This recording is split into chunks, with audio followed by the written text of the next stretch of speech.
మనం cricket rankings చూస్తే team name, points, matches and ratings ఇలా టేబుల్ ఫార్మాట్‌లో ఉంటాయి కదా! సో, అవి హెచ్‌టీఎంఎల్ యూజ్ చేసుకొని ఎలా క్రియేట్ చేయాలో ఈ వీడియోలో చూద్దాం. Welcome to the day 7 of learning మెన్స్ ట్యాగ్.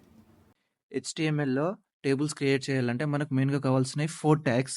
ఫస్ట్ ట్యాగ్ వచ్చేసి table tag. So, table tag ద్వారా మనకు టేబుల్ యొక్క స్ట్రక్చర్ వస్తుంది. Then TR tag. టీఆర్ అంటే టేబుల్ రో. సో, దీని ద్వారా మనకు టేబుల్ యొక్క రోస్ క్రియేట్ చేస్తాము. దెన్ టీహెచ్ అంటే టేబుల్ హెడర్. సో, దీని ద్వారా మనం టేబుల్ యొక్క హెడర్స్ క్రియేట్ చేస్తాము.